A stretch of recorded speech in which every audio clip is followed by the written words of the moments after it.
Hello, hello. Welcome to a live stream that I wanted to just get out there.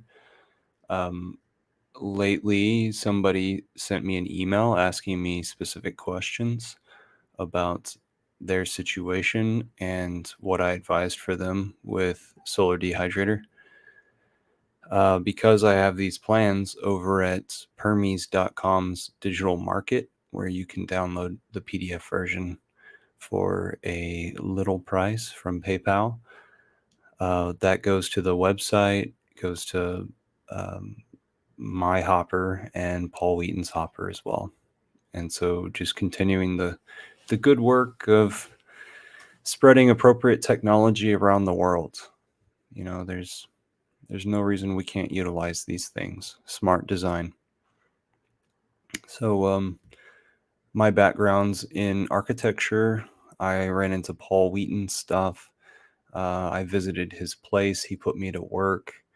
I ironed out drawings for a little while, and now they're divided up and ready to purchase. And they've actually been the first solar dehydrator plans that I published were in December of 2017, or either that or January 2018. So it being July 2022, these have stood the test of time. Let's say that. Let's jump over to okay, so I'm sharing my YouTube screen with you right now, my main base for YouTube,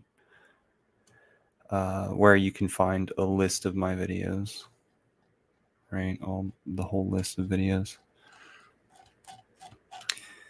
And again, permies.com/Davin, Davin, is where you can see a list of the drawings that I've created that are for sale.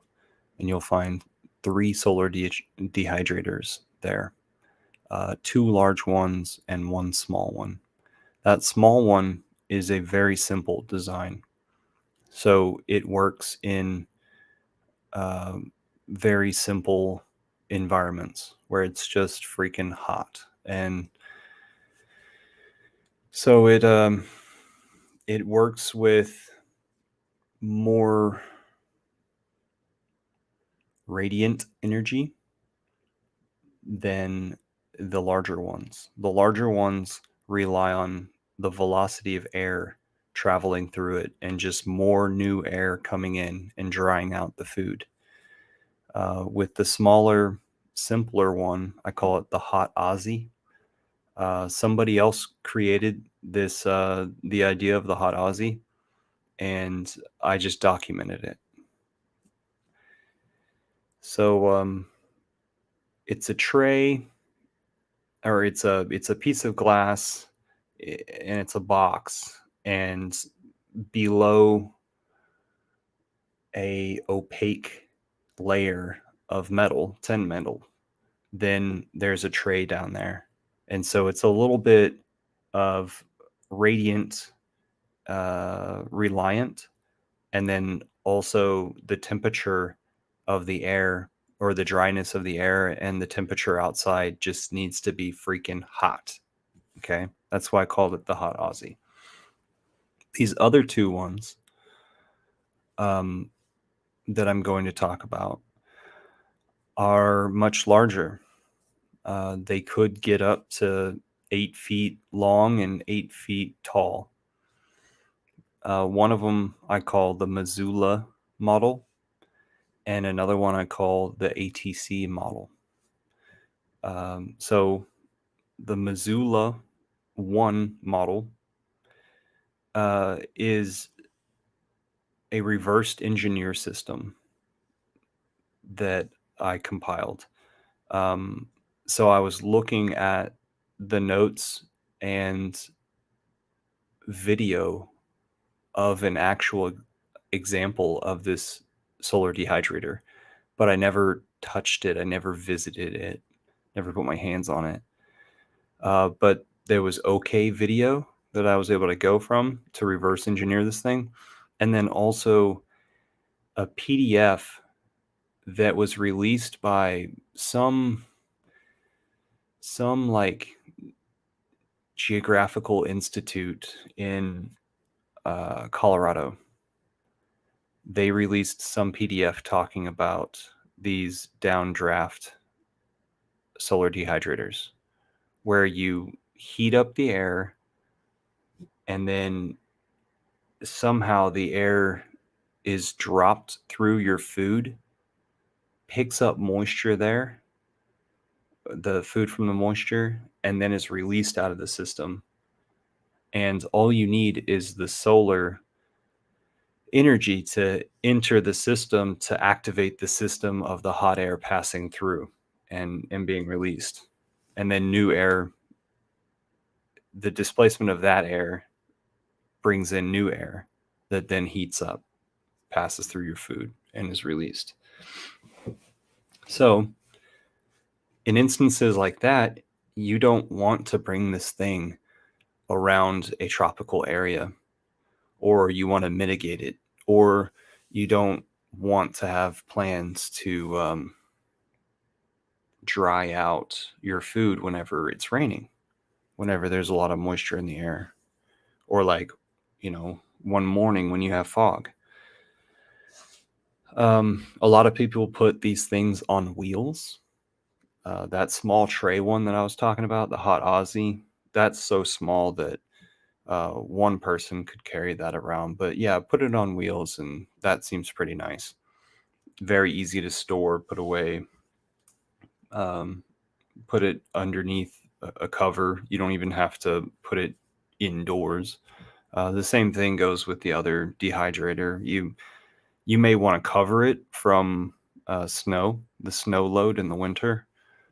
But Paul Wheaton actually doesn't do that with his ATC1 model.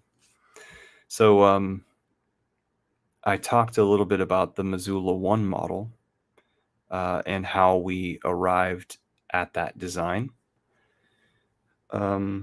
It was a complete reverse engineer from images that I saw, and then a little bit of the concept behind it being brought to my attention. But the other one is called the Wheaton ATC1. Wheaton, Wheaton, and that's because Paul Wheaton and Wheaton Labs, where it was that this design was ironed out. So what happened was there was an ATC course, and I was a witness at this ATC course. And Paul wanted to he wanted the classroom to create a solar dehydrator, one of these larger ones. But he also wanted edits, like let's make it better, let's boost it in some way. So we arrived with this design that was like a big triangle from the side elevation. And so it was very simple. Like its roof were maybe 3 sheets of glass, 2 or 3 sheets of glass that were shower glass reused, if it had any holes through it, we would putty those holes, like just caulk.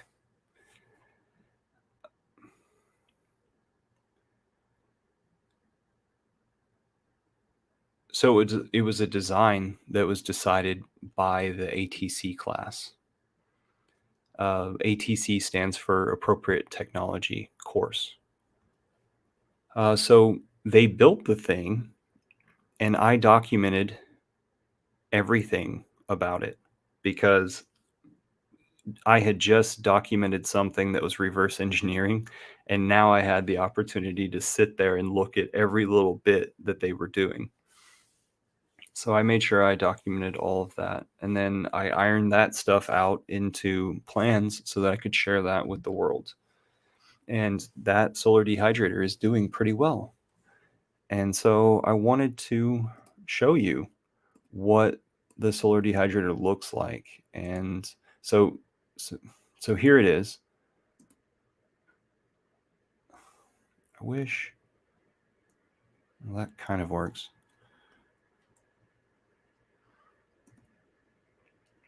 Um, let's see.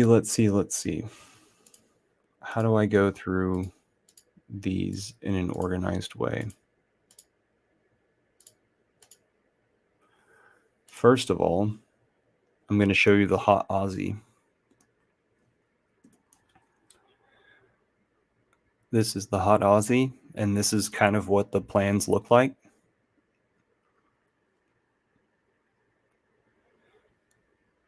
See how it's kind of a tray system, almost like a box that's got 4 legs to it.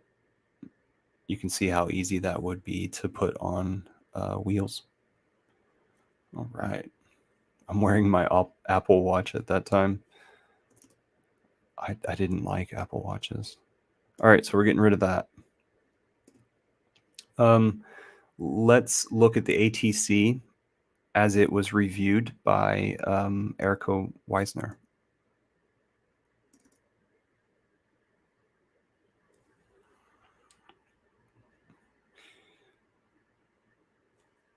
So her hand is on the door latch. And these are the shower pieces of reused shower glass. And you want shower glass because there's no UV ray tint applied to it. And also, in case it shatters, it has quite the strength to it. And we're not rubbing this thing up against anything, so they're not going to crack. Just use the existing holes in it or edge to edge with fasteners.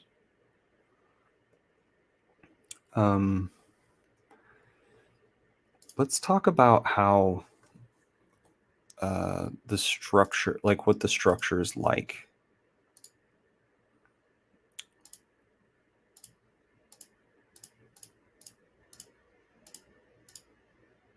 I think it would be like this.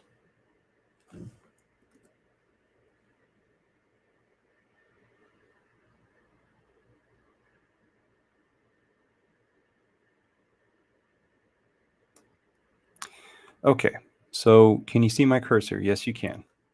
In the bottom left, that's where air enters the system. Below this glass layer, there's a wooden layer that is painted black with charcoal paint. And so it gets heated.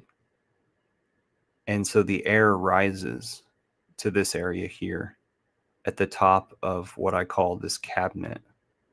So I say that this area here where you dry your food and you have trays and everything, I call that a cabinet, and it's got a door to the outside. And then the area over here that collects the solar rays, I call that the solar collector. So we've got part 1 solar collector, part 2 cabinet. And that's all there is 2 pieces to this in this technology. So that newly created warm air reaches this place and it can't go any higher. So it starts flooding into the top of the cabinet. And then more air follows it in and it gets heated as well and gets pushed to the top of the cabinet. And then so eventually semi-warm air is pushed down through all the tray layers that have like netting, right? Food grade netting. All the tray layers, and then they reach this bottom lip of the back wall. And this whole place is in the dark. So it's not being heated up anymore except for this new air that rises in from the beginning. And so right when it catches this lip down at the bottom of the back wall, then it's released. And this is warmer air than the average air outside. So this just rises up through the system and then leaves. In this system, the entire roof of this is the glass, but in the Missoula 1 model, um, there's a tin roof up here over the top of the cabinet. So this model created by the ATC class was thought to be an easier model to create.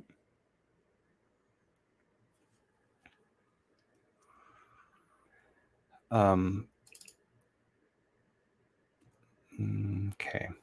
I'm trying to figure out how am I going to make my arguments to tell you about things. All right. So whenever it is that I get questions about airflow, I send people this video.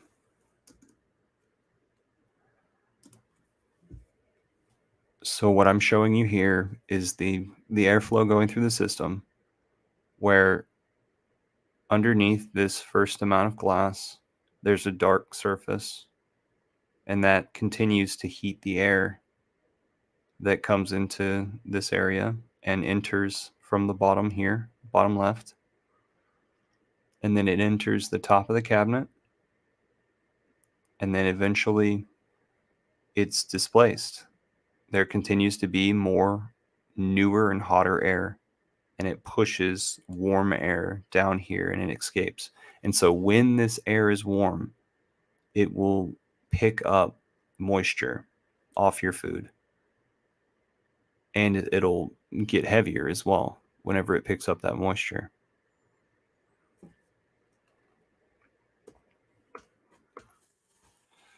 Let's go. I'm forwarding it, okay? So I'm going to start coloring this stuff in.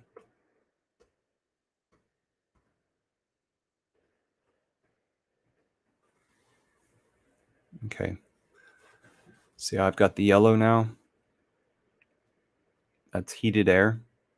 And then new air comes in the system and continues to, or even gets more hotter.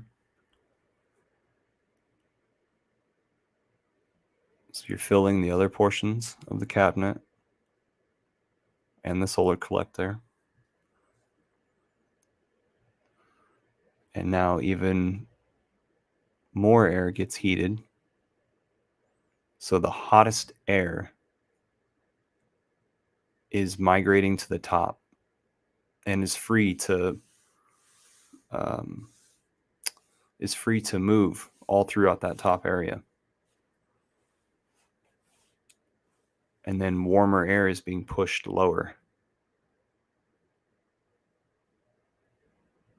And eventually that's going to be forced down and it's going to break that lip, which I'm pointing at right now. It's the threshold is what I call it. And in that model, it has to go around the tin roof at the top. That's the Missoula 1 model. Again, you can find, let's see, I call this solar food dehydrator airflow for Missoula 1 model. All right, let's get past this advertisement. Darn this advertisement. Okay, there. Go like that. Okay, cool. So, so she's talking about the threshold now, and it going up the false wall on the backside.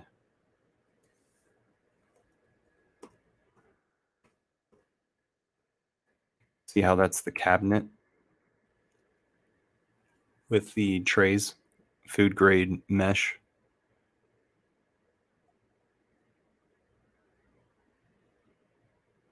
She says that there are apple slices that have spent one full day in there yesterday. So basically, with 3 sunny days, it would do your apples or less. I'm told that it's done really, really well, this certain one.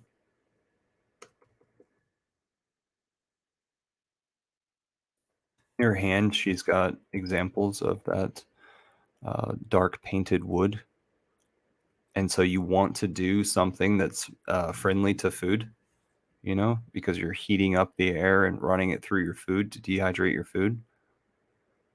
So, she's got 2 different samples because they had to arrive at a recipe, and they did multiple different things. At one time, they had to open it up and clean it because the thing was flaking. I think that might have been the yogurt that was flaking, I'm not sure. So it's a charcoal recipe that, is on the forums at permies.com.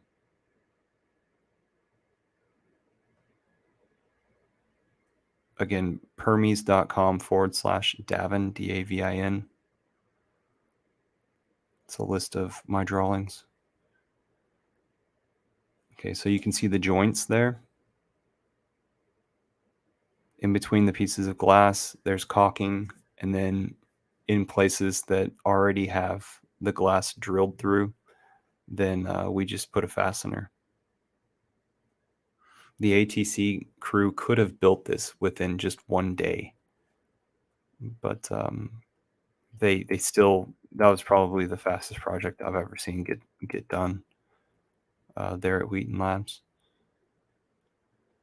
So it's still commendable on their speed. All right, see the hinges are on the outside.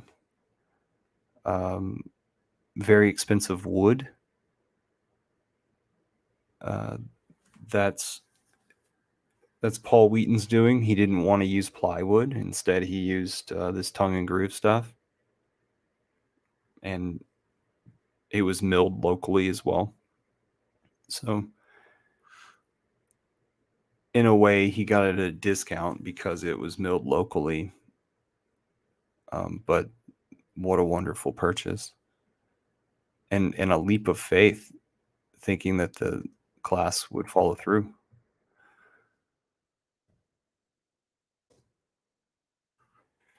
I mean, when we started designing this thing, it was, what are we going to build? We don't even know. Like getting those pieces of glass, we found them on Craigslist whenever we were building it day one. So there's a net at the beginning and end of the system so that bugs don't crawl into the system. So this is where the air exits, and there's another net down at the bottom. Come on. I don't want to show you guys commercials. That's terrible. Okay, I could show this. This is what this is the Paul Wheaton YouTube channel, and this is him interviewing 3 different guys, 3 different solar dehydrators throughout the years, right? So this is his groundwork before it is that I came into the picture and documented the last one that you'll see in this video. So here's one. It's pretty simple, right? The air comes in at this bottom tray, fills the cabinet, but only rises and exits the top, right? It only rises, it never sinks. All right, so let's go to the next one. Okay, so that's what his cabinet looks like. Let's go to the next one. It looks like an outhouse. It's actually kind of ugly. All right, so here, I bet this is a downdraft one. And I think this guy is a little bit, I was going to say more moist in his area.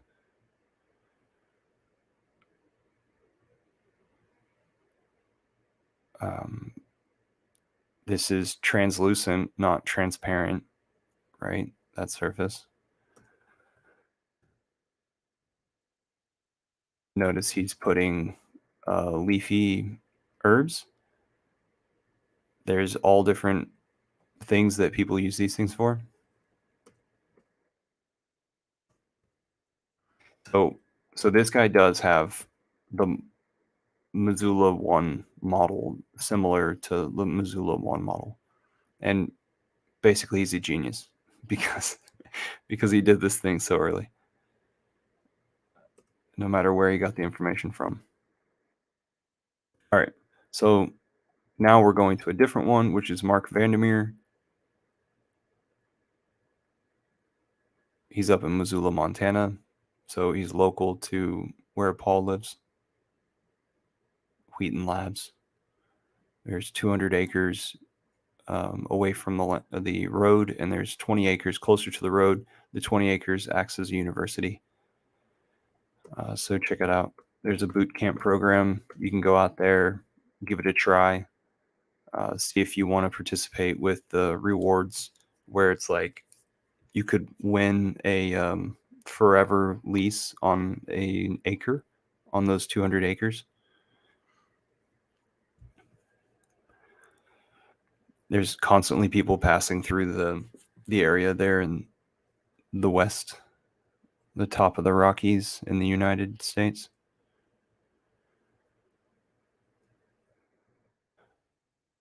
Missoula's a cool town because it's got everything you need, and there's a highway running through Missoula that's one of the main east and west highways. Um, if oh gosh, you guys got comments in the chats, huh? Hey, it's Steve. Sweet.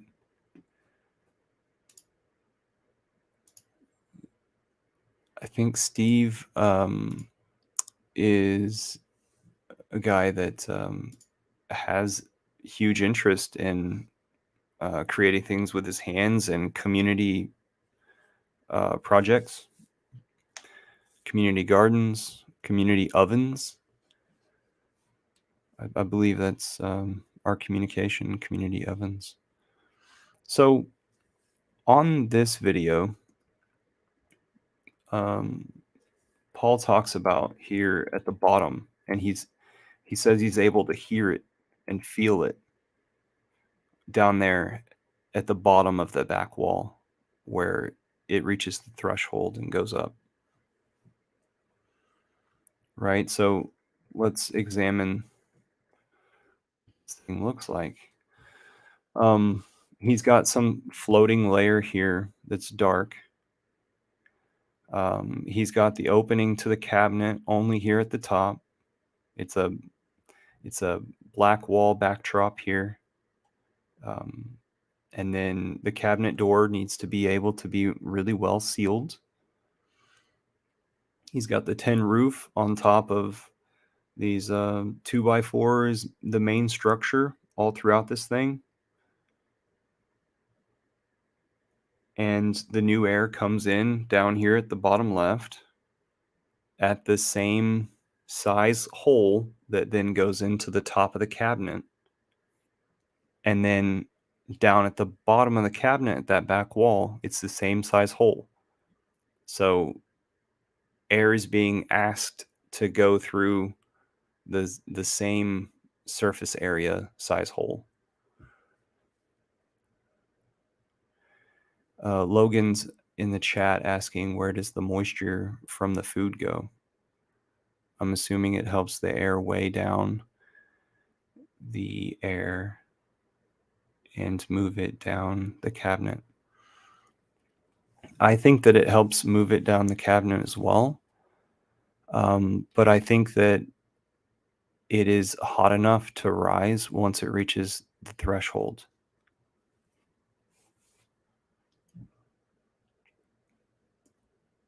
So,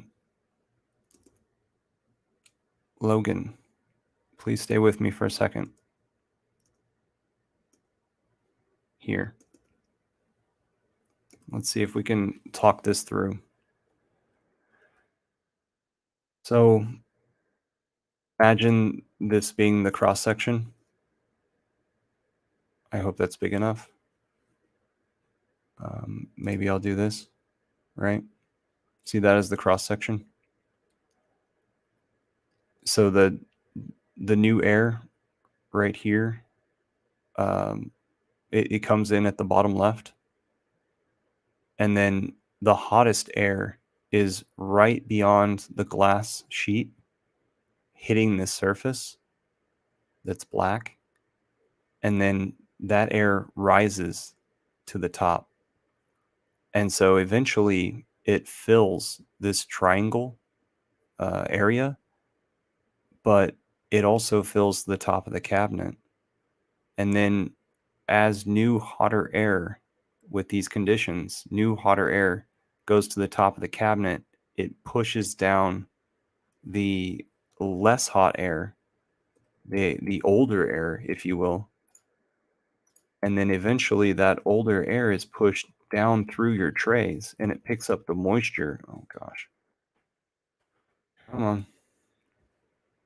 It picks up the moisture and eventually it arrives there at that threshold and it's released.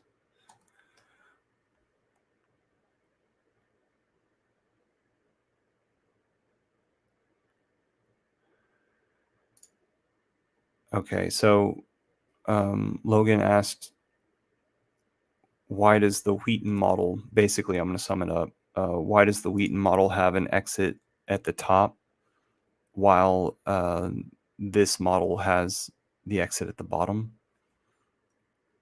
The Wheaton model also has this similar cross section. That threshold that I'm talking about, both down here where my cursor is, both Wheaton model and Missoula 1 model have that threshold there. It's just that their eventual release is at different places. Like this Missoula 1 model is right here at the top of the cabinet, and then the Wheaton ATC model releases it further up the wall. And I'll show you a cross section of both of those. So here is a cross section of the Missoula 1.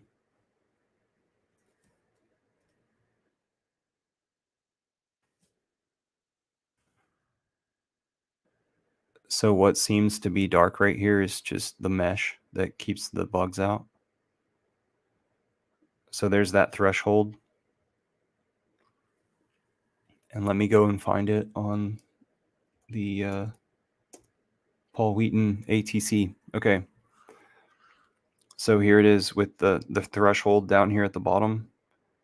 And then at the top being released here. And then releasing out into the wild here. But note that right here, there is a solid object right there. It's 2x4 or 1x4, 1x3. So the new air enters the system in the bottom left and streamlines, goes straight in the system rather than filling this entire triangular void, right? Which the Missoula 1 model does. And the ATC class and Paul Wheaton would both argue that this little triangle up here is an extra booster for the solar power that runs the system. And I actually argue against that. But because I asked, like, where does the new air come from to help boost it? I could be wrong.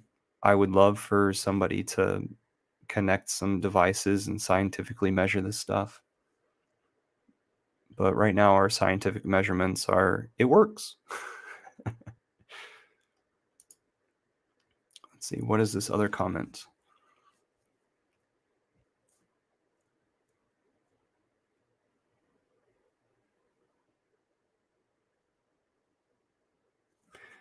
Logan's still thinking that the exit is down at the bottom. Instead, Logan, that's just a place that they put their hand and examine the system whenever the door was open. But instead, it was vacating the system. It was reaching that threshold. So see in this one where this darkness and in the back of the wall, And then eventually they put their hand down there and feel it like that. Um, see how see where the tray shadows are? And so that's like this area here is at the bottom of the wall and inside its cavity. And then the trays actually start about right here and go, this way. So what he's talking about is all the air that's being heated through the system and then is making that turn right now, right here, right where my cursor is. The air is going from the bottom of the trays and then whoop. And there's so much air that's already been doing that air follows air. And then whenever it rises, it's rising to this spot right here. You see where my cursor is at the top of the wall. So it's hot air that's now allowed to rise. And then whenever that happens, new air from its displacement comes in.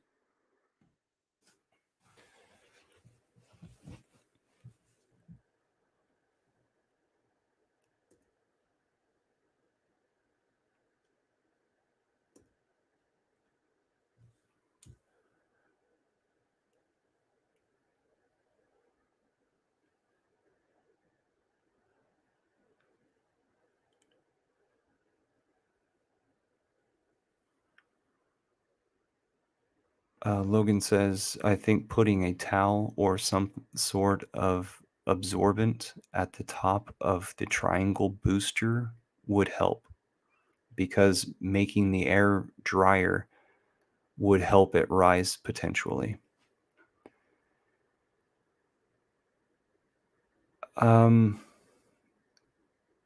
Lesson number 1 with this is we want to increase velocity or we want air to continue to pass. It's all about air movement. It's all about getting drier air than what your produce is to run through the system.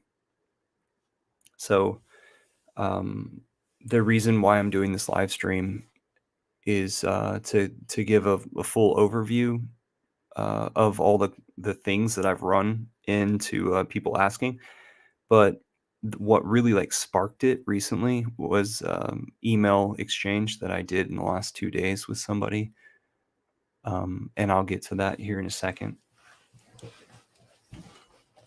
Because I sent this person these videos to help explain, and then the question she had at the very end was, I just don't understand like why I have to do this certain thing. And I said, back to lesson number 1. Lesson number 1 is we have to have air velocity and we have to continue to move that air through the system and have it pick up moisture and be a little bit more moist whenever it comes out of the system. That is our main objective. And then if we're able to do that, then in time, we'll have something dry.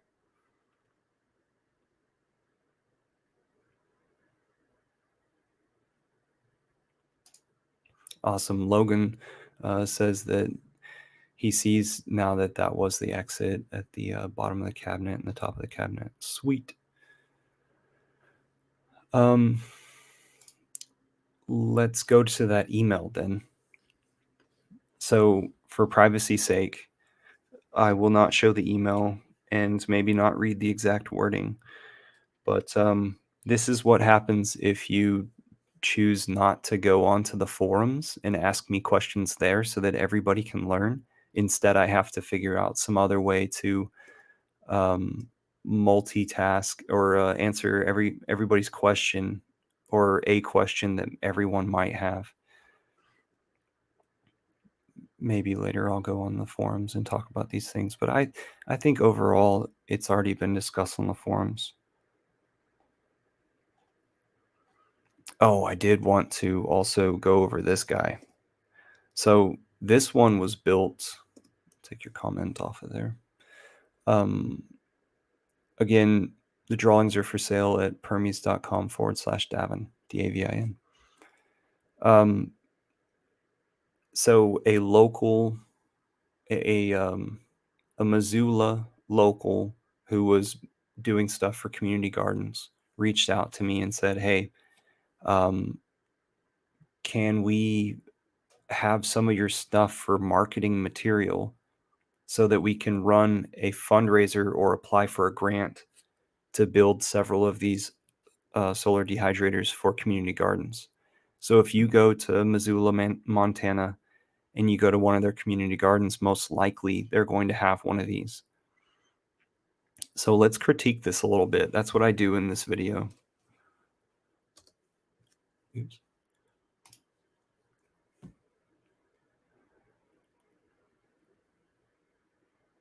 So there's the highway over there in Missoula. They've got a few sheds, um, pool sheds and stuff there at the community garden. They have like orchard areas and, of course, big plots, and you decide how you want to walk through your own plot. Your plot's so big, you know? So we already see that they have a translucent plastic material on top and on the sides of the solar collector. They have a black floating piece of something in there that might be a 1/4 inch plywood. I'm not sure.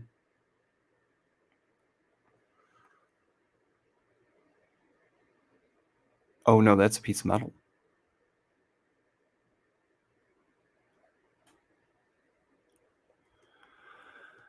And notice how it's plywood on the outside. So it's going to mold more easily. It's less likely to air dry. It's going to weather worse, and maybe bugs will like it better eating the glue.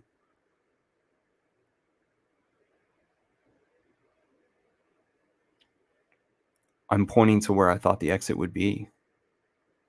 Why isn't it right there? It should be at the top so it can just rise straight up through. But instead, they have it at the back, the top back of the back wall. That, I think, could be an issue, could be a problem.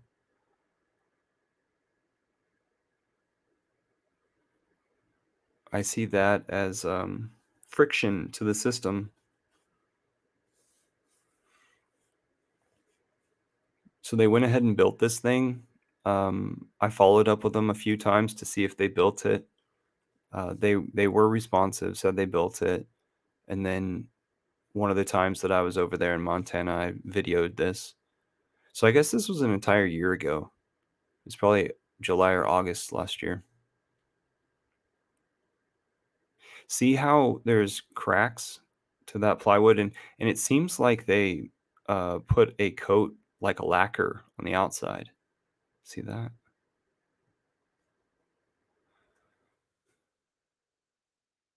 So then they have the rules to it posted to the door. Those look like those are reused hinges. The lock is only just to keep it shut, you know. It's an honor system. I think they have it to where only a few people at a time can use it. It's a sign up sheet, only a few days at a time, also, and then give somebody else a turn, the option for somebody else to get a turn. I like it overall. I see how they did what was easy with the plywood. I totally respect that. Earlier, we talked about the ATC 1 model having tongue and groove that was locally milled. It's because Paul wanted to go the route of the best food safe stuff he could. Here's an interesting detail: how the solar collector is over here and it doesn't come to the same threshold that the cabinet does. Instead, it's in just a little bit.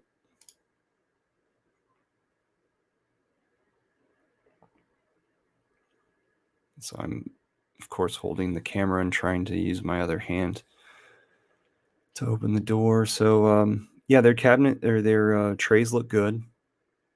But once again, it vents out the back of the back wall, and that's not cool. So there's the threshold that we were talking about. I turn the camera upside down and look up. So let's go back. So see how there's like there's there's things that have congregated because of the airflow. These things have congregated in those spaces, because the air's coming down and then going over here and rising.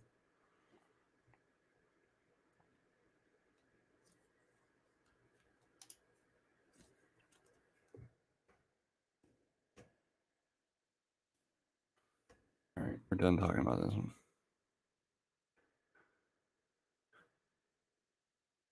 Um, so we could look at this one. This was shot about the same time, the same trip, the same visit. In the background, Uncle Mud, unclemud.com, he's trying to create a different type of booster to where he could uh, put a J tube or put a mass inside of this thing and make it heat during the night as well,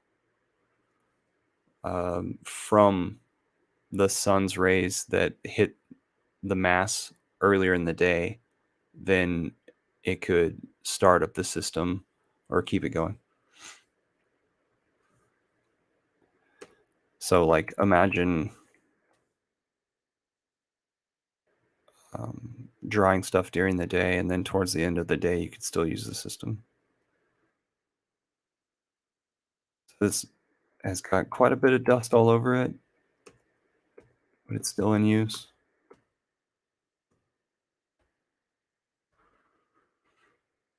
Air enters from the bottom there. See how shallow the solar collector is rather than it being a box.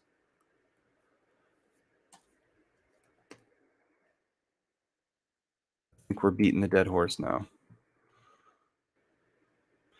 See in the background, Uncle Mud's construction over here that they're preparing the interior of the cabinet to take on shelves.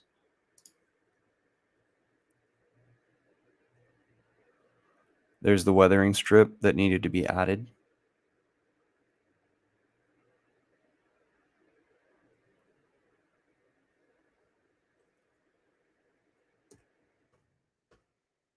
There's the threshold.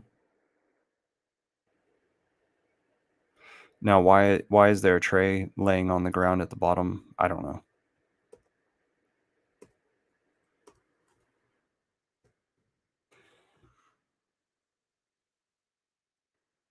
Saw this thing this last year. So basically, its fifth year birthday is coming up. 5 years without any shattering of the glass, breaking of the glass at all. So I talked about how the air velocity is the main thing. That's lesson number one. So we're not able to um, allow the system to leak at all. So we have to have caulking and we have to have weather stripping where the door is, where the cabinet is. Most likely, you're going to have that, and you're going to have to, you know, have good sealing at those. Every one of those um, tongue and groove situations, it's going to need to be caulked. So take care of the corners if it is that you're using plywood. Possibly the plywood would have more problems with air leakage sooner, quite possibly.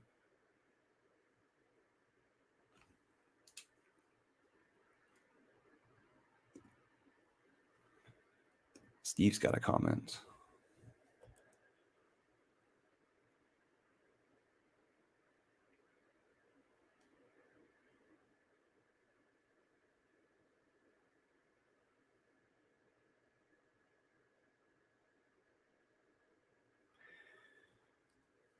In thinking about the Missoula 1 versus the ATC versions, and us talking about the air at the top of the triangle of this ATC right here, this top triangle, where does the new air come from is my question.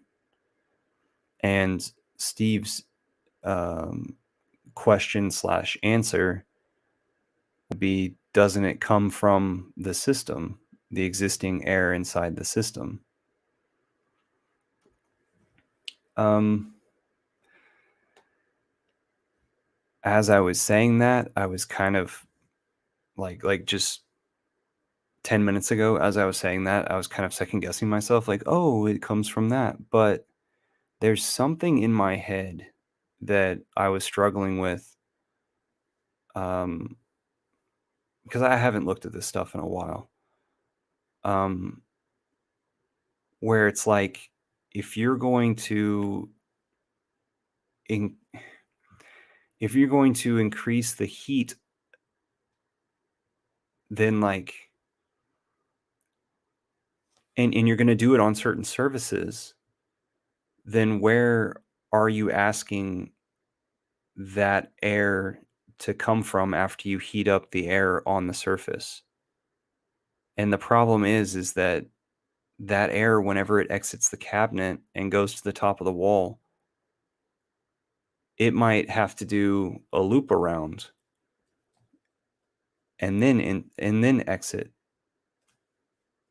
So in my argument,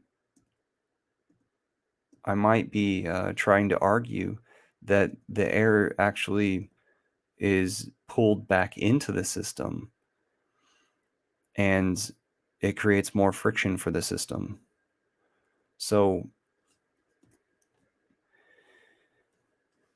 this is an actual model of the ATC1 model. New air comes into the cabinet, reaches the threshold, comes up here. And so we're discussing, does this extra boosting chamber of solar collector, does it benefit the system? And so like, imagine air being heated up down here on these surfaces, because these are the surfaces that are going to get most of the air, or the most of the solar rays, not this wall that's back here as much, like it will in the eastern morning sun. And then this stuff is going to get direct rays all throughout the day, just about. And so if this surface gets heated up and the air rises off of that surface all hot and wants to vacate the system, where does the new air that replaces it come from? It has to come out of this system, go down, and then rise up and go. So like, quite possibly we've got a loop happening right there.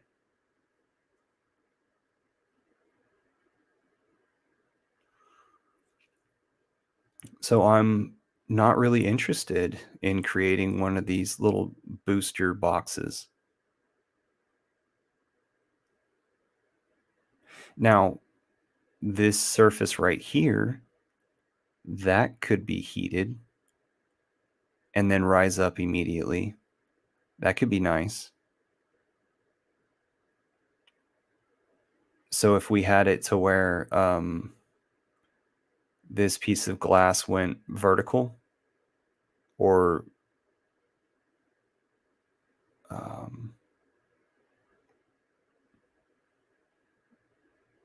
yeah, somehow have it to where there's still a top. Maybe there's a piece of wood here to be the shed roof, and then this piece of glass is vertical, and then so the frame um, accommodates for that.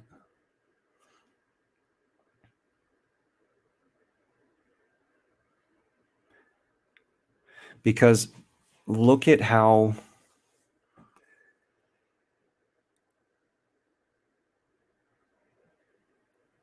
look at how the new air into the system has this square footage or square inches of an intake. And then right here, it's the same square inches of an intake at the top of the cabinet. And then at the bottom of the cabinet, it's the same square inches of intake. And then up at the top of this wall, it's the same square inches of exiting. But we increased the void here before exiting. So it's working with a lot more cubic gas.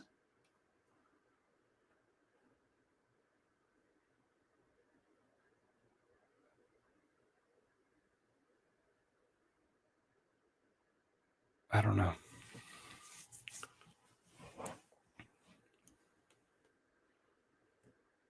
I'm starting to lend myself more and more to it. Because the cabinet is, we're wanting everything to sink into the dark cabinet through those trays. So it doesn't matter what this gas volume is. And then inside the solar collector, in this one, it's streamlined. But in the other one, it's the entire triangle. And so it is a voluminous place, entire triangle. But what we're trying to do is we're trying to funnel as hot air as we can up to this. So I actually like, I overall, I like the Missoula 1 model better than I like the ATC 1 model. And I call them, by the way, guys, Missoula 1 and ATC 1. I say 1 because like later on we might have version 2.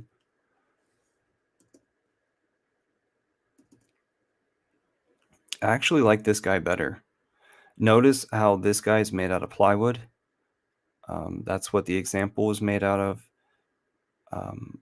I have not seen it made out of tongue and groove, so I haven't made, like, whenever it was that I was wrapping up these models, it was quite an ordeal. So I was trying to do, a good job and get it out to people as soon as possible. So this is what I was able to produce, was a plywood one, instead of recognizing the increments of tongue and groove all throughout this thing. Because like literally these things are 1-to-1. And back in the day, somebody asked me if they bought plans, does that include a 3D model? I'm starting to think more and more that that I should just offer that into the package so that people can, play around with these design files that I have and, have a 3D model in their hands. That would be sweet. Going forward, maybe I'll do that sort of thing, because breaking stuff down into 2-dimensional plans for printing off, it's really a pain in the butt. It takes like a month more worth of my time, no doubt.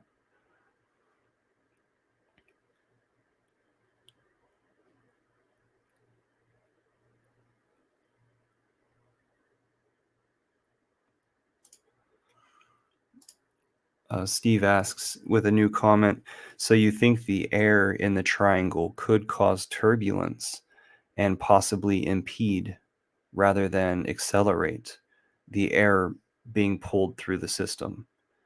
Yes, I think that air experiences a stagnancy because there's not new air coming in from a different place being heated through there and then colliding with the old air and being pulled through the system, drawn through it together. Instead, yes, I think that stagnant air that is just this bubble sitting off to the side of air that's moving, and we want it to continue to move as fast as it can. So if it was that we could streamline that chimney and heat up the old air in a new way with a streamlined chimney, then I think that would be pretty good. Logan's got another comment.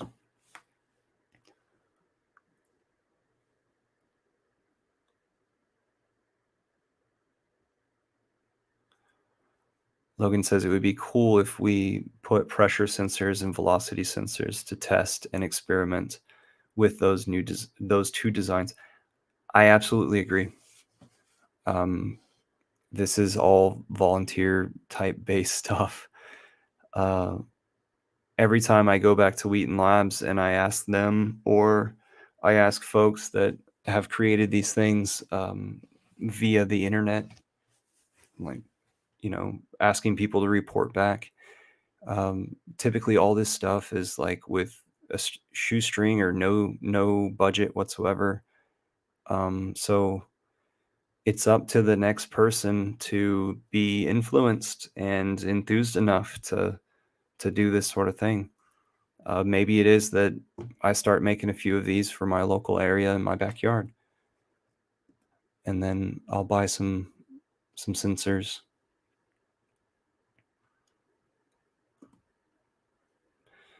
I would love to just go over to Mark Vandermeer's place and see how the solar dehydrator, the Missoula 1 model that he has over there, see how well it's done, see if it needs some caulking, put a sensor inside of it, come back over to Paul's place, put a sensor inside the ATC 1. Maybe even hang a, excuse me, maybe even hang a streamer inside of them so we can just like watch the way that the air moves. That would be cool, right? Do they have those like little streamer strips to where people who work on like AC ducts and things like that are able to see air movement?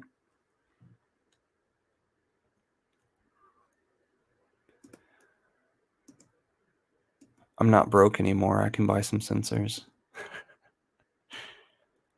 The these solar dehydrator plans that I have on Permies.com, if you ever want to add drawings to the or any product to Permies digital market, over a few years, if you have like a good product, you could have an income of like $60 a month added.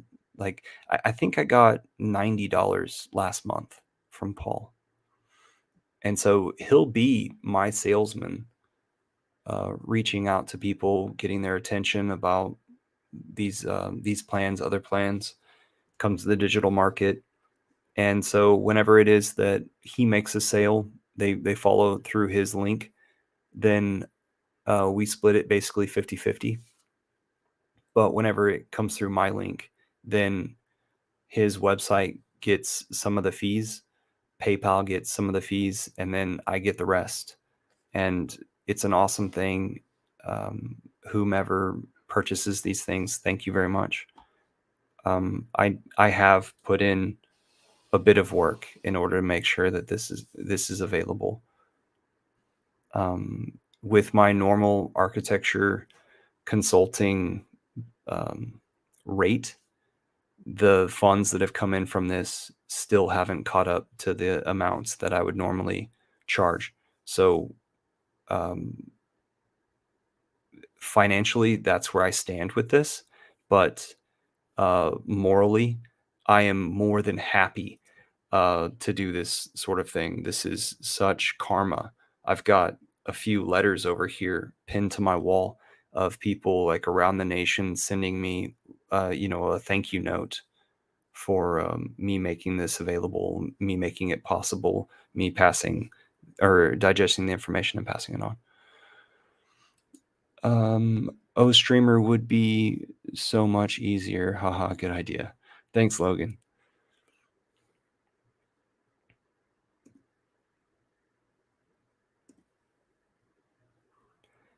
So I'm going to go over to my emails and read that email.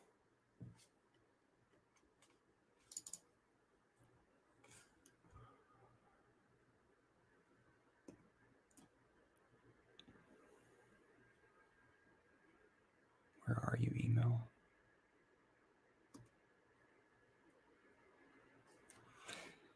Okay.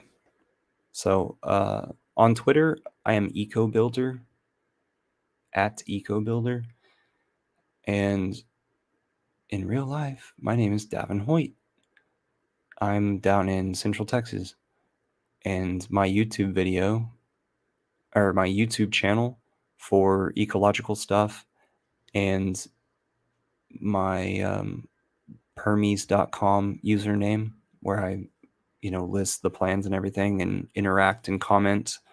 Anybody who has questions, all of that stuff. My screen name is Davin Hoyt as well. Let's see. It says, "Hi, Davin. I found your food dehydrator design on Permies.com.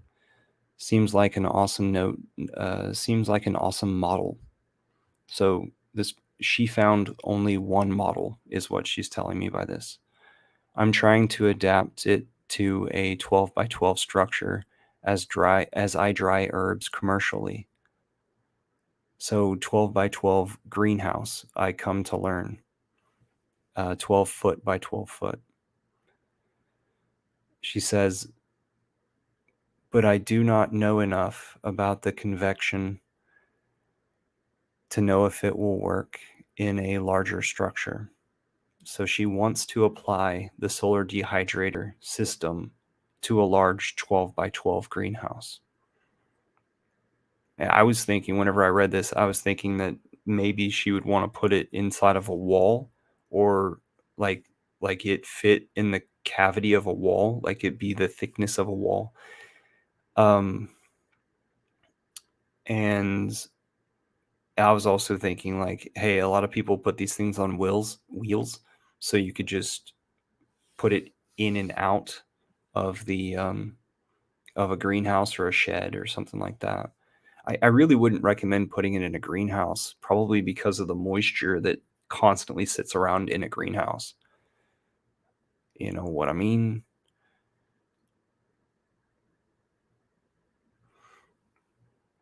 Logan asked me, do I know someone by the name of Chase Hoyt? Chase Hoyt. No, I suppose not. That's vaguely familiar. Um, my dad was adopted, and so connecting with the Hoyts that were married into, or adopted by, and then married into. Why did I say that? Um, and then like them being so far away, like our Hoyt lineage is from Louisiana, and then I know that people have been using Hoyt as a first name as well. And my sister actually honored our family by naming her son's middle name Hoyt. It's kind of nice. He's got a name on both sides of the family names for the boy, and then the girl, she can just have something that's cute, like a button, because that's what she is. All right, I don't yet have kids. I'm just going through the uncle stage. So I'm continuing to read this email. She says, "I'm also wondering about leaving the front wall completely open to the solar collector and using windows on the back to create the draw directly from front to back." So I don't understand what she's saying. I think what she's saying is that she wants to put windows on the back of the solar collector that allow solar rays to enter the cabinet and those trays. Let me read that again, now that I read it once really slow and hesitantly. "I'm also wondering about leaving the front wall completely open to the solar collector.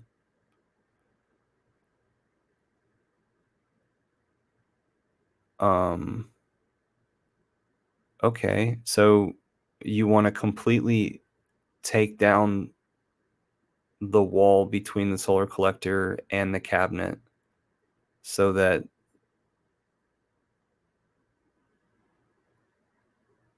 oh, and she says, and using windows on the back to create the draw directly from front to back.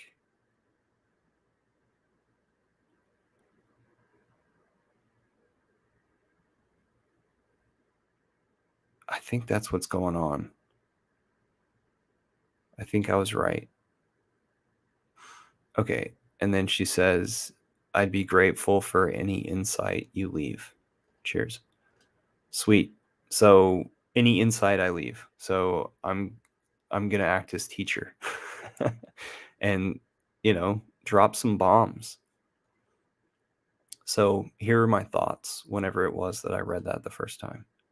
I said, lesson number 1, it's all about air velocity. And we talked about that earlier.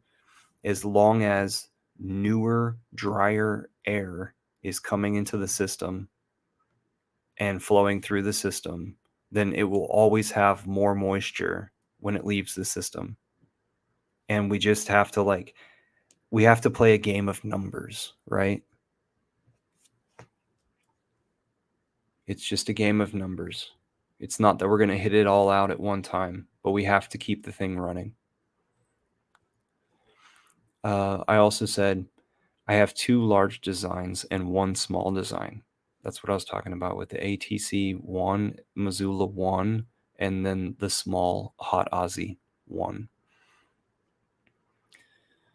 When talking about the 2 large designs, the Missoula 1 and the ATC 1, I do not think the airflow would be good inside the confinement of a greenhouse. So I'm saying I do not think that the stagnancy that you experience inside of a greenhouse is a good place for a solar dehydrator to be running, because once again we need some dry air, and quite possibly the capability of the air to be released out the back wall, um, quite possibly that's sped up by the wind blowing past that opening. The faster the air can vacate the exit threshold, right? Don't don't clog the exit with a bunch of moisture. I also say in this email,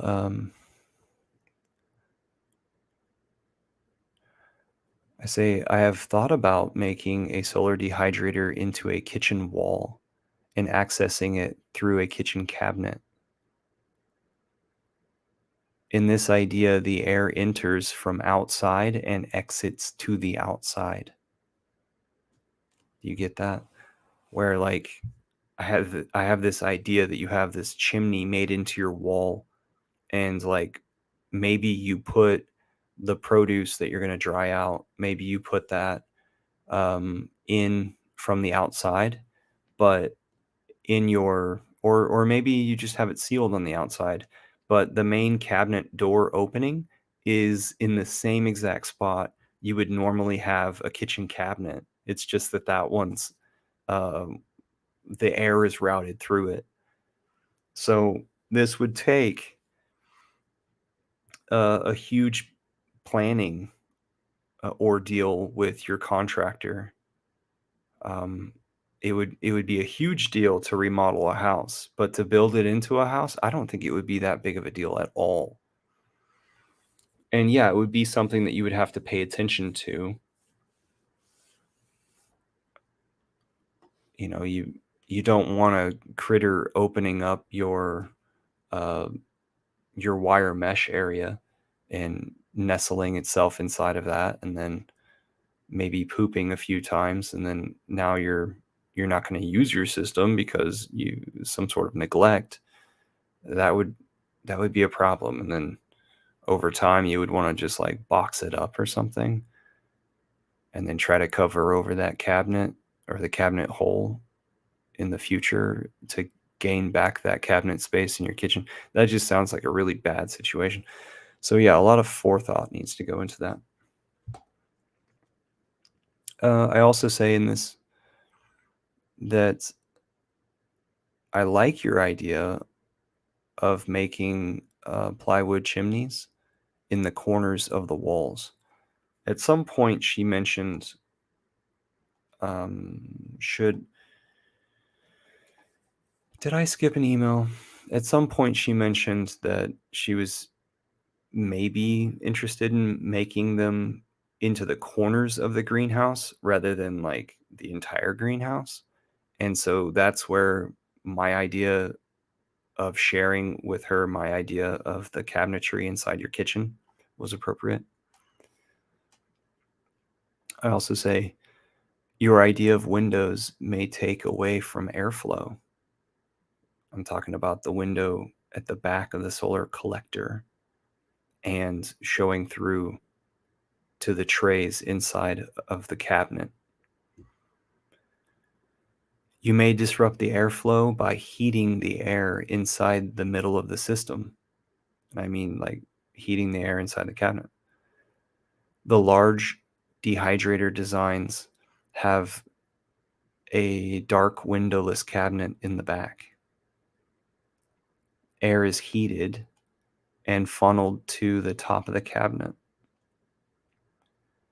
The new hot air pushes the old hot air down through the cabinet. When the air is pushed down, it picks up moisture from your foods. When it reaches the bottom, it breaks the lip of the back wall's chimney and rises because it's still hot. And so when I say when the air pushes down, it picks up moisture through your foods. Once it reaches the bottom, it breaks the lip of the back wall's chimney. What I mean by that is that's the threshold. All right, going on. Some people would claim that the ATC 1 model is better than the Missoula 1 model because of the second solar collector that boosts the system at the end. I disagree with that. I argue that there is no air flowing behind this solar collector's glass face. I didn't really know how else to describe it, so I said it that way. Those are my thoughts that come to mind the best, Davin. All right, let's hear her response. Thanks, Davin.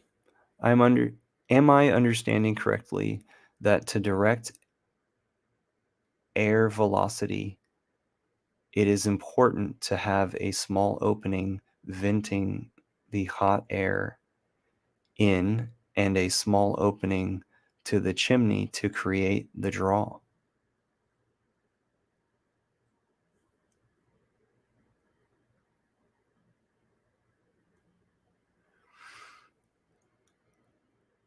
I'm not sure I have a complete grasp or directing air movement. Oh, on directing air movement. So I'm able to figure out how to successfully do so in a 12 by 12 structure without fans. I'm sorry, my reading is so bad, but some people's English is different than other people's English. I'm thinking the air needs to be directed and funneled in and out of the small spaces, otherwise it would disperse. That's a pretty good idea, huh? Especially in your model where the hot air is drawn down by the chimney. Otherwise, it might continue to move upward.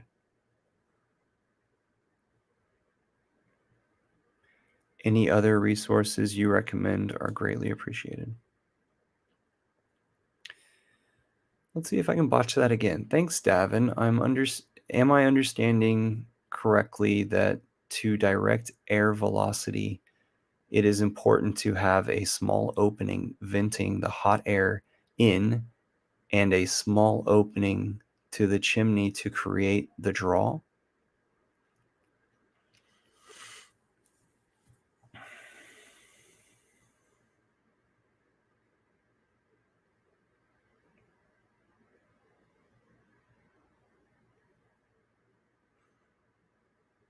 I guess what I'm trying to say is that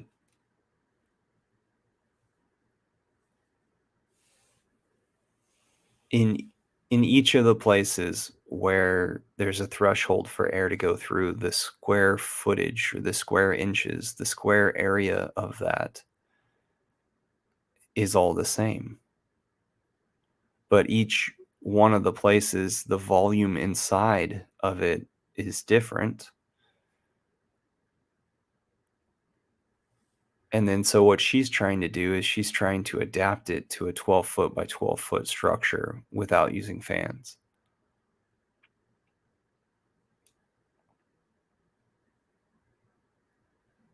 God. I'm thinking about how, like, if you had an entire structure like this, you could put a human body in there and they would just like dehydrate in a matter of days.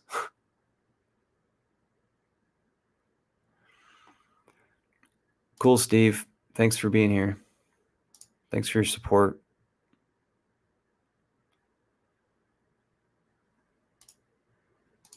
Okay, back to the email.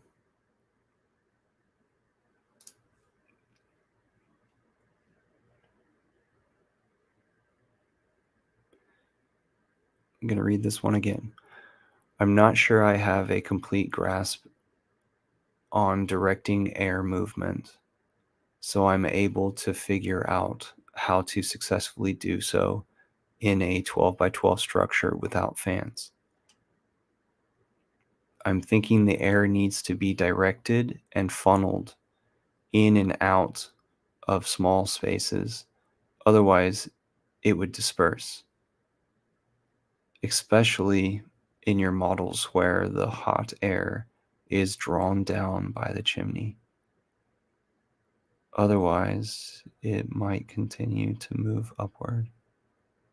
So yeah, she might be onto something like the upper boosting triangle. She might be thinking about that when she says that.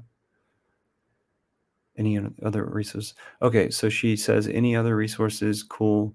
I ask her, is this a 12-foot by 12-foot what inches in the corner of your greenhouse, or feet as total footprint of the greenhouse? And she says feet, total footprint. And then I give her two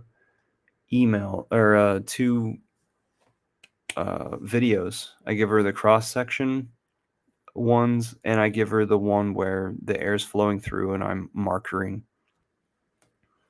And she says that that really helped out.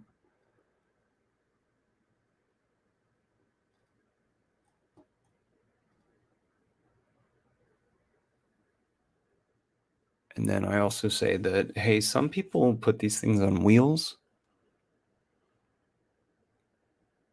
And I told her straight up, I think that the dehydrator needs to be outside when it's in use. I'm just giving people the tidbits of information, and how they apply it to themselves is up to them, right? So I sent her videos that I think pinpointed subjects that where I thought there were voids in her learning, or me describing to her our communication. So then she says, thanks for the videos. Those are helpful. One more question. She says, one more question. And this is like really the finale of the reason why I'm doing this live stream right now and making this video, so that, passing the information. She says, one more question. Why vent the heat in through a narrow opening at the top of the cabinet, right? The top of the solar cabinet, or the dehydration cabinet, and at the top of the solar collector, there is a void in that wall. She says, why vent the heat in through a narrow opening at the top rather than have the solar collector open fully into the drying cabinet. And I think what she's saying is like, why not have that opening so much bigger? And I straight up said, back to lesson 1. It's all about moving air. Because if we opened up the back of the solar collector and allowed it to be free flowing into the dehydration cabinet, the cabinet in the back, like not having any back wall to the solar collector, one would think that there's more solar rays hitting the uh, the stuff that's trying to dry out, and so that's a good thing. More heat, more more heat. It's good, but no, it's not. What we have to have is velocity of air, and so with that um, with that wall being there, keeping the cabinet in the dark, then we have a funnel action. We have a triangle that's pushing. We have an area that is in a triangle format to where whenever air rises, it has to bottleneck. It's forced to bottleneck, and it's forced to move. And then, like I say, the newer, hotter air goes to the top and pushes down the older, warm air. And then eventually the newer, hotter air pushes down pretty warm air all the way down to that threshold, down at the bottom.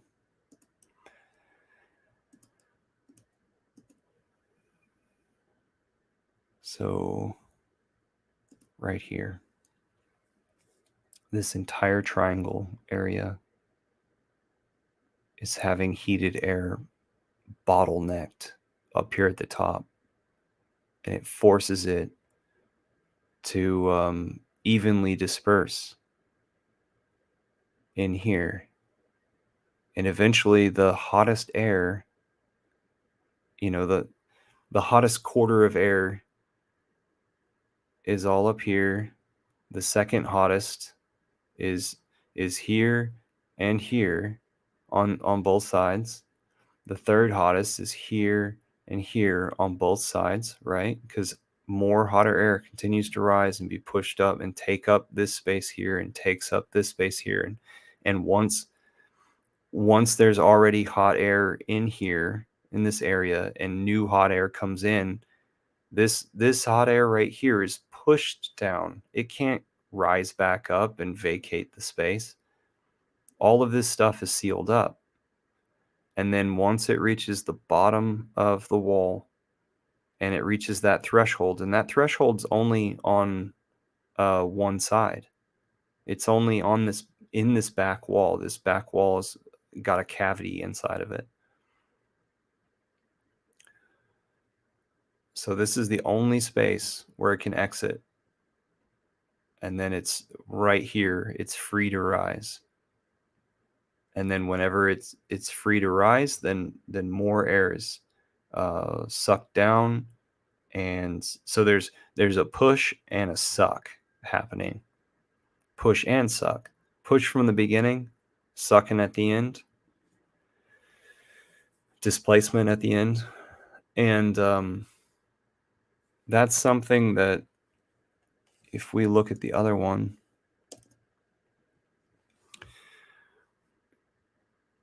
we've got the suck is down here, the threshold. So it's sucking this air here. And then all of this is like a parade push because this bottlenecking that's happening on the ATC1 is different than the triangular volume bottlenecking that's being caused by the Missoula 1 model. Yeah, little streamers would be nice to just put inside there and videotape them or do something. I don't know.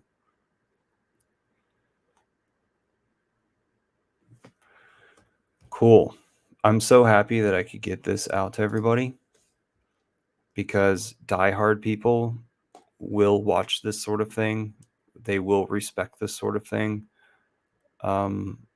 Passers-by, like engineers to be, engineers from birth, will love this sort of thing. And I've got other stuff. Here's a rocket oven. Here's a video about how that rocket oven works. So nice section cut views. Here's an earlier version of a rocket oven. So this one has more metal outside. What else does it have? Maybe just a little bit different interior bits. I think there's a little bit of insulation wrapping this one. This one's a newer model with a more even cooking. Here's a J-tube out of bricks. Here's a J-tube out of bricks that's like this is the burn chamber, the assembly of the burn chamber, but this is an exterior skin added to the burn chamber and then the chimney as well. Here's an example of a simplified wafati. Here's some rolly shelves that Paul Wheaton has put all over his classrooms. So like on the back side of this, it will host a chalkboard and a TV, a big computer monitor and stuff whenever he teaches PDCs or ATCs, permaculture design courses or appropriate technology courses. Here's more examples of wafati simplified. Wafati is this thing. And it's an acronym that Paul Wheaton has created. It stands for something about like woodland structure that exchanges heat with the ground and sheds every bit of rain as well. And so check out wafati videos or check out my videos for more information. Let me just stay off talking too much about it. The structure below is like a wood cabin, and the structure, let's see, the roof is a living roof, but there are organic insulated materials between that living roof and the submerged dry log cabin. So there is an appropriate umbrella so that we're not just burying a log cabin and then a bunch of mold happens and it's unsafe to live inside for humans. Here's a wicking bed that I did to make a point. Here's me thinking that I should make a traveler's kit for rocket mass design, travel, like a mailing kit, basically. I made that out of clay and then painted it and then did a video about it, and no one's taken me up on it. But the idea is like draw out your floor plan to the scale of what these little modeling pieces of clay are for, and converse with people about, yeah, I'm thinking about putting it here, put it there, arrange it this way. I just think about ways that people can communicate, and often the downfalls that people have whenever they try to communicate. I try to give people tools. Here's a tent pad I made at Wheaton Labs. But my main contribution to Wheaton Labs is what we just talked about. This technology where it's a pretty simple thing, but it's pretty complex as well. And if you don't have any hands-on at all with the subject, then you're in complete learner stage because it does a 180 on you. Um, Here is Erica talking about the batch box rocket mass heater that's over at Wheaton Labs inside of their shop, inside their classroom. And then here is a hot water heater made with a rocket uh, down below it.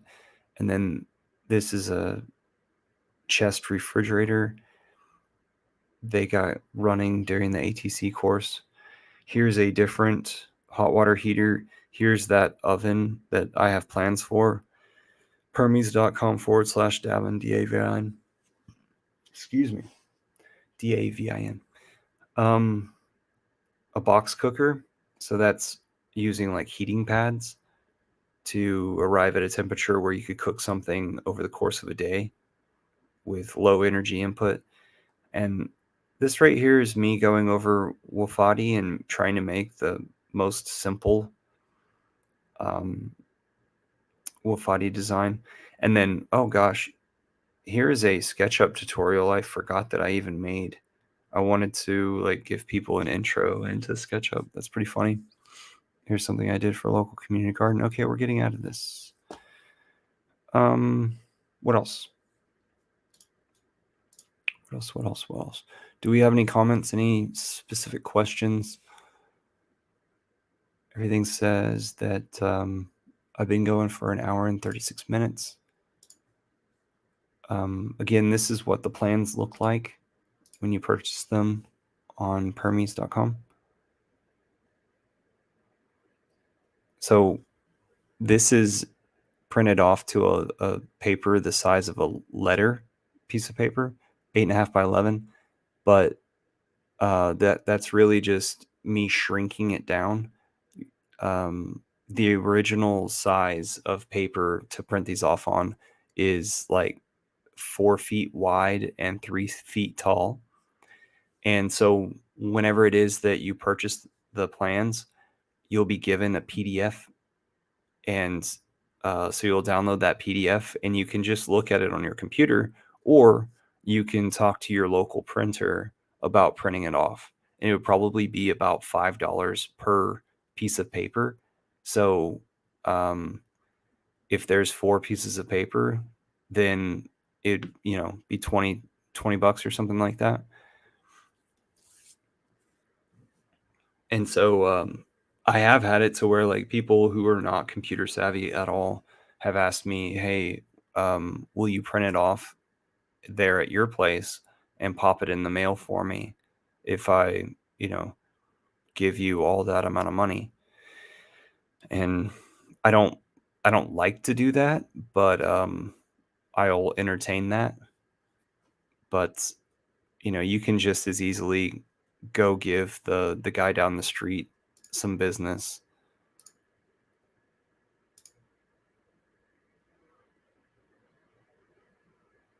So like any place that would do construction drawings, any place that would do in any print shop. I'm not talking about like t-shirts, I'm talking about like anybody who does flyers, brochures, business cards, uh, big signs, vinyl stuff, maybe even embroidery, hats. Maybe all of these people would be able to have this large document printer and print it off to scale. So the terminology is to scale. Down in the bottom right corner, it tells you what size of piece of paper it's supposed to be on in order for it to be to scale. And so everything's got a scale to it.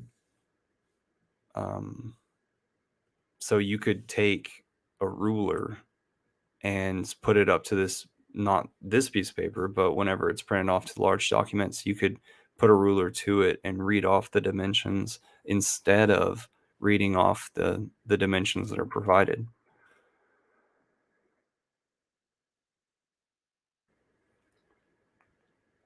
So there's section cuts that are marked on it. There's materials that are marked on it. There's a material list that's offered. There's also a step-by-step instructions. I know there is one for the ATC1 model. I don't know if there is one for the Missoula 1 model, a step-by-step instructions. But it basically says, like, create your frame, call around and ask, like, what opportunities you have for shower glass reusing. Because you might want to edit the structure based on what's available. And you can't put new holes in glass. I believe the factory needs to do it in the right places. Um, so that's reusing it, make your design fit it.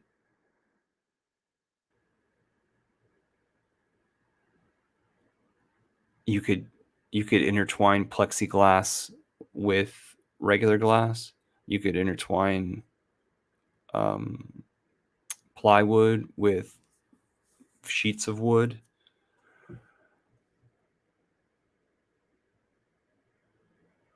But yeah, make the frame and go from there.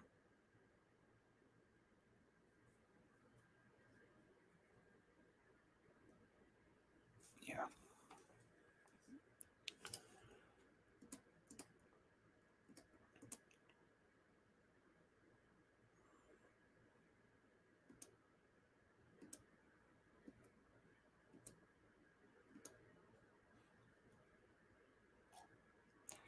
All right.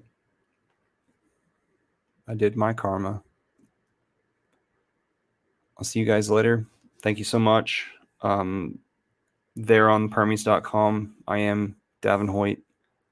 Send me a purple message if you would like to. That's the messaging system. Or davinhoyt@gmail.com. Send me an email. Um, let's continue to answer everybody's question. Let's continue to network around the world for information about this stuff. This should be in everybody's mental toolkit. And it's an absolute pleasure to be the stepping stone for, distributing this technology out to people. Whether you think we are a progressing species or a declining species, whatever the case, it's my pleasure to find myself in front of you talking about something and being able to teach. Cheers, everyone.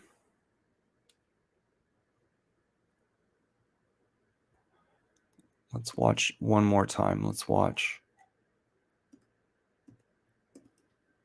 this one.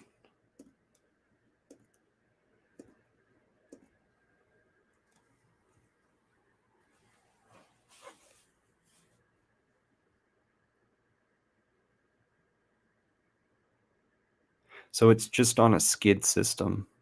I just put a frame down there. Everything can be changed, modified. Nothing's set in stone. Look at how that bottom is plywood. It's one piece of really wide piece of wood. And then we cut out the little windows for the new air to come in from basically below. Instead of coming from like in front, it comes from below. But it is a bit of in front, it's off to the side. But right below, notice how close it is to the slanted glass heating surface um, right above it. So it's the path of least resistance. All right, so the reason why the camera is exactly where it is right now is because the idea is that the air is rising there and being bottlenecked at the top of this triangle. and then it enters, right? It enters the top there.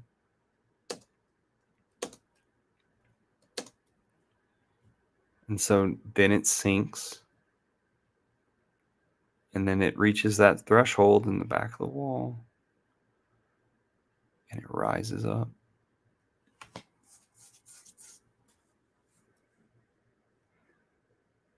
And now it can go beyond the roof in whatever way, picked up by the wind, right? And then this is how the sun would be looking directly down on it. Don't think about where the shadow is right now. That would be the morning sun, and it shines through the triangular solar collector. See how it shines through one side and back to the far side. It shines through the far side.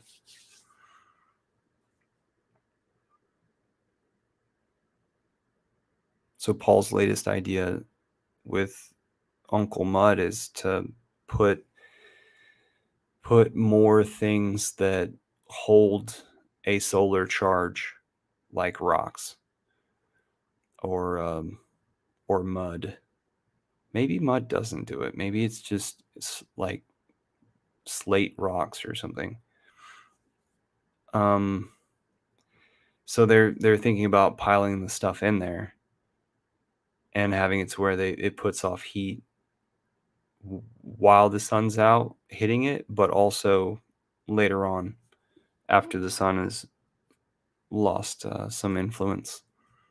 But that would stop the solar rays from going straight through the solar collector.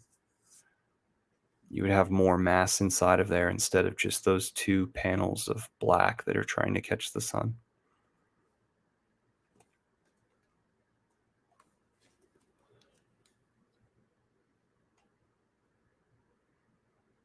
And notice how the shed roof,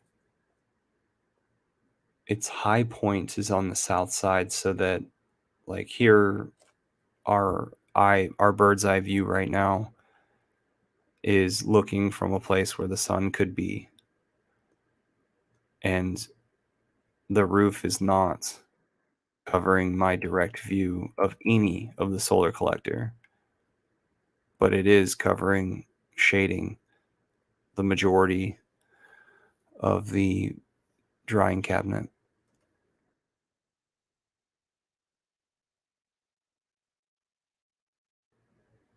Yeah, that shed roof opens up to the south.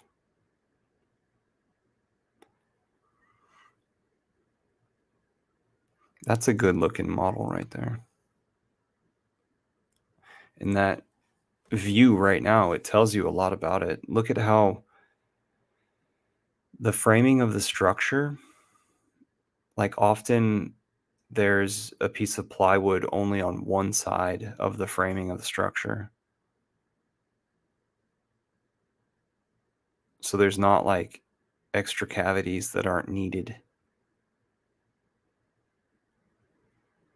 by like closing in a wall.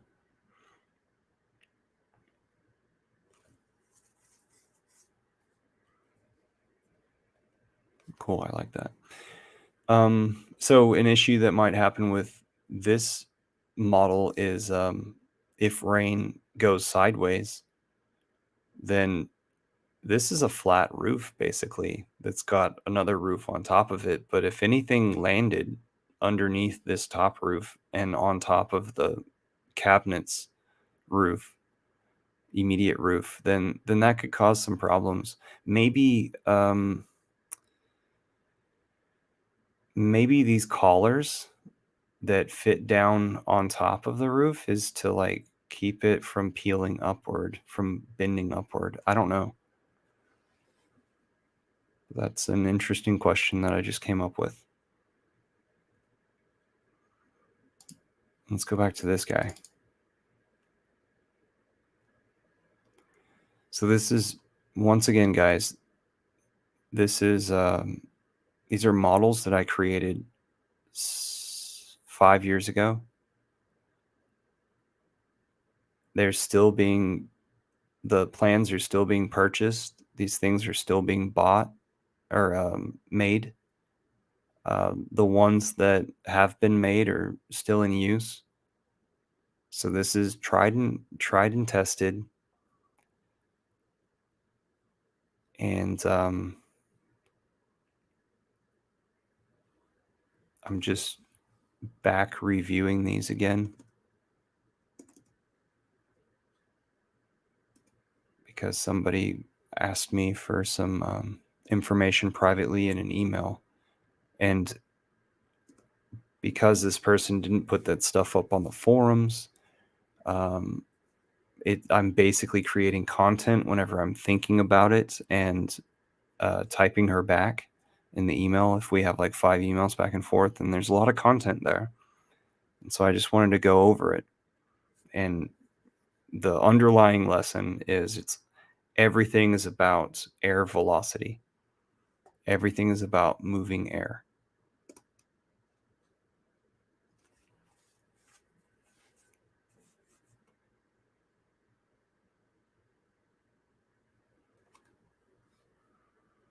This is such a more simple structure. This is so much more simple. Look at how it's a big triangle that's repeated 3 times in the front, in the middle, in the back. Well, left, right, center.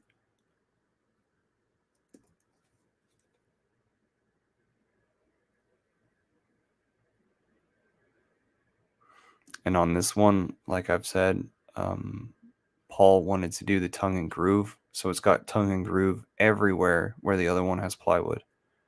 And then a lot of this stuff is real 2x4,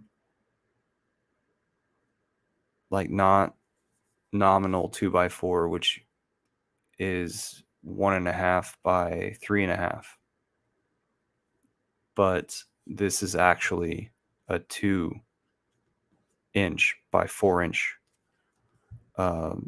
board here. So you can imagine what stuff I came up against. You know, I'm making absolute one-to-one drawings here. So maybe the Missoula 1 model has nominal 2x4s. I'm not sure which one I did for that. And then I believe this ATC one has actual 2x4. And the reason why there is this difference is because after World War II and our standardization of a world economy, an industry, trade, Americans started, or engineers in America started realizing that they could get away with less in the same way that they were using the 2x4. So the 2x4, the 2x6, everybody, all of the board dimensions got robbed. And it's because production wanted to do this. It's the guy with the resources. So who would it be? It's probably the builder that wants to pay less, or the miller who wants to get more for the amount of wood that he just bought. And then he pays the engineers to figure out what would be just as good, and then they lobby the organization that controls standards. That's probably how it went down. Okay, let's go. And so now what are we doing? We're getting away from capitalized standards. You know, let's make our own standards. Oh. So like our own standards, right? Decentralized. Like everything out there on Paul Wheaton's land is made by your fingers. Um, Me personally, I think that if I don't customize something myself, then like I just have no attachment to stuff that I don't customize, and it brings, I don't know how to describe this, but nothing is ever perfect, and every measurement is an estimate. And the only thing that freaking matters is whenever it's right there in front of you and you're experiencing it. And so that cut could have been 1/64th this way or that way, but it was wedged just perfectly. And that's all that matters. So I can make these plans and they can be, exact measurements, a little thing here or there that is unique needs to be pointed out, and I need to have you witness that special situation, because chances are all of the other mathematics squashed down, your measurement's going to be to fit the scenario on the ground as it's being made instead of what you read off in my plan. And my plan says 2 inches, while your final mathematics allows for 2 inches and a quarter. Well, you better, use the quarter. Otherwise, you're going to obviously not have it work in the real situation. All right. Cool, y'all. So the idea here in this illustration, I've got the section cut going on. This is the ATC1 model, and the air is rising up from the bottom left here. So that capping off of the bottom left, which is just a single black line, that is the representation of the wire mesh that's down there. Oops. So the air is heated, rising, rising, rising, because that surface there, this surface is coated, right? And this is the glass, and we're arriving at the top of the cabinet, and we're about to go into the darkness of the cabinet, right? So, this piece of wood right here allows shade, allows no sunlight into the cabinet. It's the last awning piece of shade for the cabinet, and it also allows the glass to sit on a surface nicely as well as this 2x4 that's above it. And then, so notice this tongue and groove piece is cut slantedly, and then it also butts up against this 2x4. So this right here would be an instance to where, like, most likely you would have just a little bit different of a cutting dimension putting this thing together. And you would most definitely need to caulk this. And I would caulk it on the inside and the outside, not just one place.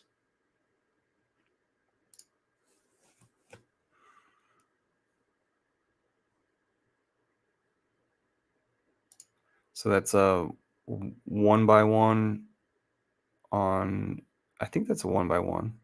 Either that or a 2x2. 1x1's, no, a 2x2 is good, right? Because then you get the shelf effect on the top.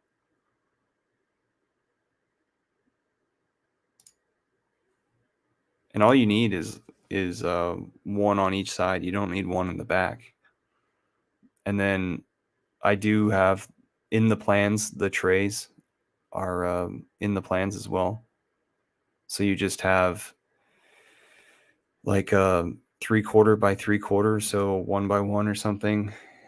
And then you have a little strip that's um, you have a little strip that caps off the top so that you don't catch your edge on the mesh, the food grade mesh. And then that food grade mesh you can buy in rolls.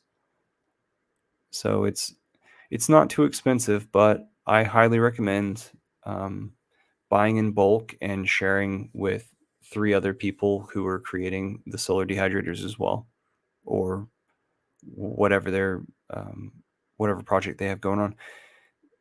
The mesh you can use for the trays, and then you can also use that same mesh for the openings and exits to cover those, right? There's the threshold. Now, why does it look like the back chimney is shallow right there, right? Because that's a part of the structure. That's a part of the 3 triangles that are a part of the frame that I was talking about, where there's one far left, center, and far right. So create the frame first, then do the interior faces, and then the exterior faces. The glass last, painting second to last. The recipe for food safe paint, non-toxic paint, comes with the plans as well, and is on the forums at permies.com. They're inside the forum for this. permies.com/Davin for all of my drawings.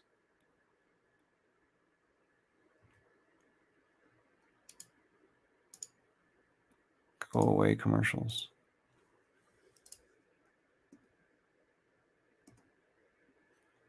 All right.